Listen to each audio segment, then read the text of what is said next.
¿Por qué los portaaviones estadounidenses son una lata de sardinas ante Rusia? Estados Unidos confía mucho en la supremacía que le otorgan sus portaaviones a la hora de invadir un país soberano, y hasta la fecha ha sido así.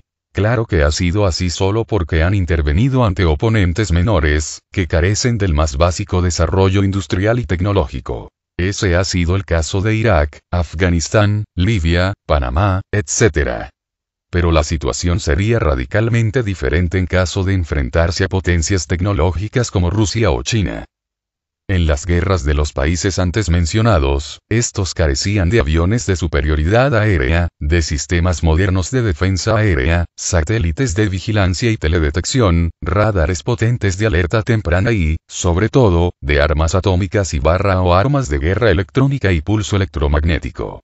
Así que ante tales condiciones quedaban en total desventaja ante la superioridad armamentística de los yanquis y por eso se vieron vapuleados por los estadounidenses.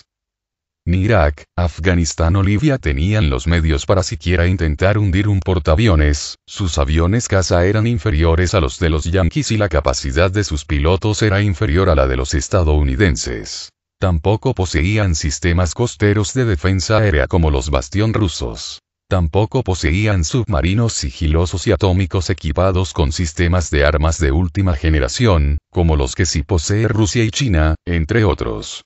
Tampoco tenían sistemas misilísticos de ultra alta precisión y con capacidades stealth, sigilo, como los que sí poseen los países antes mencionados.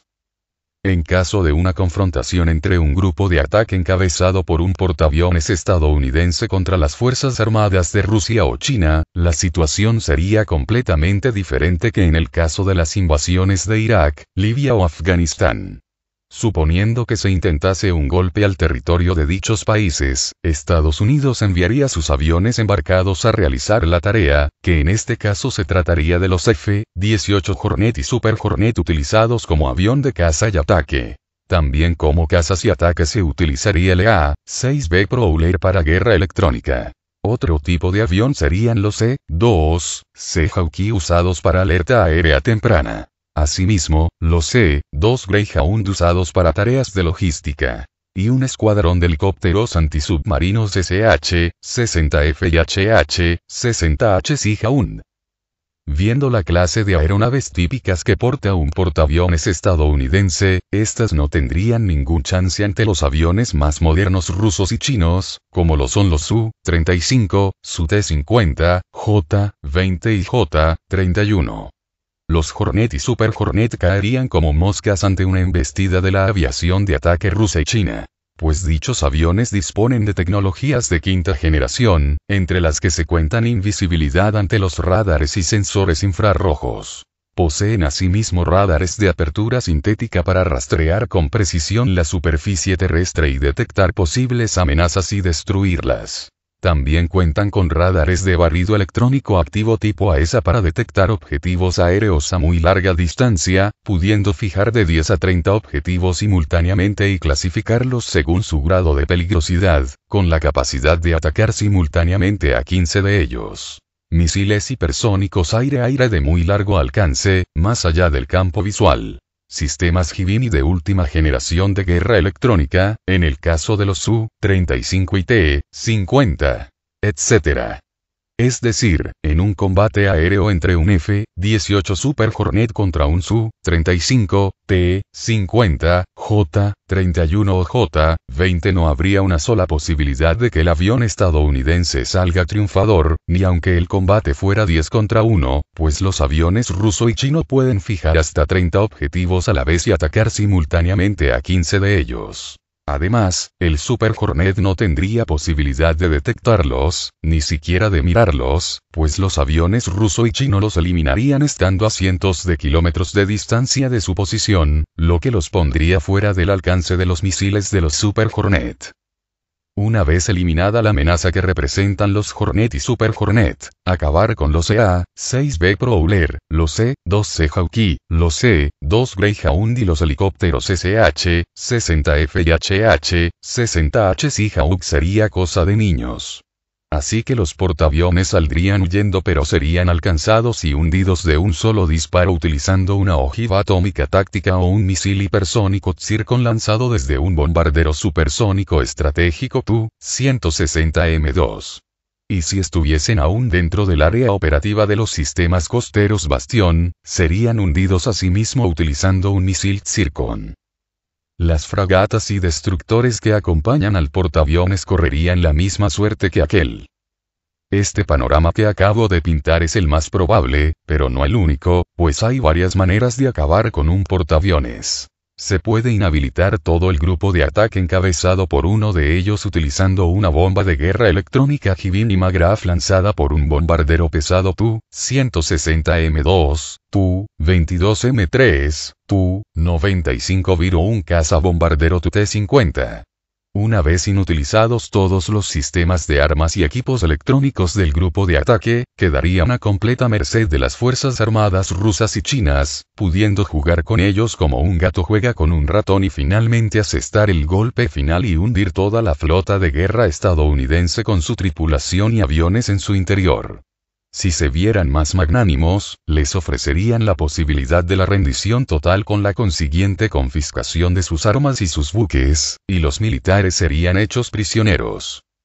Otra posibilidad es utilizar misiles balísticos hipersónicos intercontinentales de muy alta precisión y de muy largo alcance, que serían equipados con ojivas atómicas tácticas de guiado individual o con planeadores hipersónicos asimismo dotados con ojivas atómicas o convencionales. Estos misiles son el ruso Sarmat y los chinos de F-21 y de F-26. Los planeadores hipersónicos rusos son los U-71 y U-74, los chinos son los U-14. Aún la India posee los propios que son los BrahMos II. Estos mismos BrahMos II son compartidos con Rusia. Una vez lanzados los misiles intercontinentales hipersónicos tardarían solo unos minutos en alcanzar su objetivo. Y dada su misma velocidad son inmunes a cualquier sistema antimisiles estadounidense, llámese THAAD, Aegis, o Patriot. Una vez sean alcanzados los portaaviones y su grupo de ataque, si se decide solo utilizar armas convencionales, la misma energía cinética del planeador es suficiente para hacer pedazos el casco del portaaviones y los buques que lo acompañan, pudiendo atravesarlo como una bala atraviesa la mantequilla. De esta manera se aseguraría su hundimiento. Pero si se decide utilizar armas atómicas tácticas, la misma explosión del artefacto nuclear haría polvo todo el grupo de ataque, además de aniquilar a toda su tripulación en un instante. Como vemos, los portaaviones de Estados Unidos son solo unas latas de sardina ante el poderío bélico de Rusia y China. Es por eso que ante un conflicto con esas naciones, todos los portaaviones de Estados Unidos se quedarían en sus puertos, pero ahí mismo serían destruidos. Y de iniciarse una guerra atómica, asimismo todo el territorio estadounidense sería incinerado con un ataque atómico total, el cual no podrían evitar. Algunos dirán que los portaaviones de Estados Unidos comienzan a ser equipados con aviones de quinta generación F-35 Lightning II y aviones furtivos no tripulados X-47B y MQ-25 Stingray. Aeronaves que presuntamente sí podrán hacer frente a los aviones caza de quinta generación rusos y chinos. Pero la realidad es que los cazas rusos UT-50 son muy superiores a los F-35, en todo caso, se darían un entre con los chinos, pero no con el T-50. Es por eso que los estadounidenses tratan de hacer frente al T-50 fusionando los sensores y la aviónica de los F-22 Raptor y F-35 Lightning II, pero los rusos les llevan también ventaja en ese aspecto, pues ellos desde hace años están desarrollando una red informática inteligente donde todos sus aviones quedarán interconectados, fusionando asimismo sus sensores y aviónica. Esa red inteligente quedó demostrada en Siria cuando el derribo de los Tomahawk lanzados contra esa nación. Asimismo cuando el reciente derribo de los 3 drones estadounidenses que espiaban los movimientos de las fuerzas armadas sirias. En esas acciones militares los rusos solo han utilizado medios discretos para el derribo de esas aeronaves, como lo son el uso de armas de pulso electromagnético, de guerra electrónica y rayos láser de alta potencia. Pero aunque los portaaviones estadounidenses equipen aviones caza F-35, los rusos y chinos no tienen que hacerles frente necesariamente, solo bastaría, como ya he comentado, utilizar misiles balísticos hipersónicos o bombas de guerra electrónica Hibin y Magraf. O en su caso, sistemas costeros de misiles equipados con el misil Zircon. O lanzar esos misiles Zircon desde bombarderos o desde submarinos. Submarinos que no les es posible detectar. Submarinos como el Kolpino, del proyecto 636-3, o el Krasnodar, o el más reciente, el submarino diésel eléctrico del proyecto 877 Barsabianca.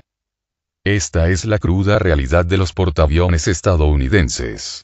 Y no importa que creen nuevos superportaaviones como el recientemente puesto en servicio, el Gerald R. Ford, el resultado será siempre el mismo ante una confrontación con Rusia o China.